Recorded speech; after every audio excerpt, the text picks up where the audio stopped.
В Ингушетии решили проблему с отоплением двух 18-этажек, где проживают дети-сироты и молодые семьи.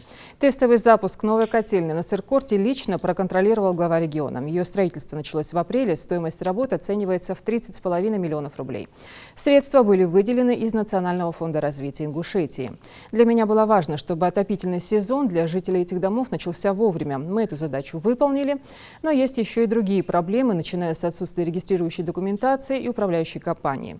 Все эти вопросы будем решать поэтапно, прокомментировал Махмуд Али Калиматов, общаясь с жильцами. Специалисты завершили заключительные пусконаладочные работы и провели врезку в газопровод среднего давления. Объект включает в себя два водогрейных котла российского производства мощностью 4 мегаватт. Напомню, в 2015 году в Ингушетии построили 18-этажный дом для детей-сирот по подпрограмме «Право ребенка на семью» Госпрограммы развития системы образования Республики Ингушетия с 2014 по 2018 годы. Новые квартиры получили 312 жителей региона. Но в 2016 году рядом был возведен аналогичный 18-этажный дом по программе обеспечения жильем молодых семей. Я бы хотел начать с истории этих двух домов.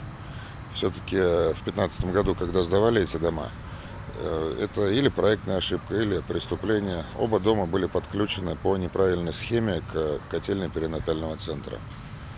Из-за этого, особенно в холода, когда перинатальный центр забирал столько тепла, сколько нужно для отопления его, здесь люди просто замерзали.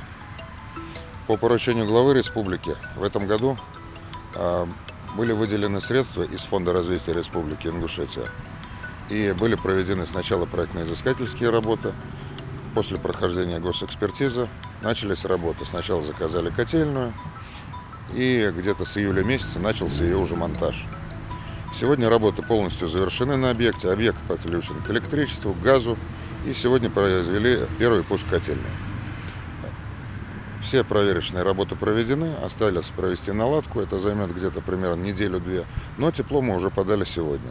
То есть, начиная с сегодняшнего дня, я думаю, что уже ближе к ночи оба дома будут нагреты, дальше будем поддерживать это тепло, и в процессе уже завершим все наладочные работы.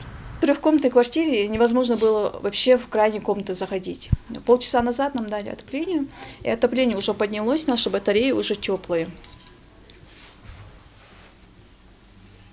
А вот как раньше приходилось? Мы ставили обогреватели, приходилось обогревать одну комнату, с детьми спать в одной комнате.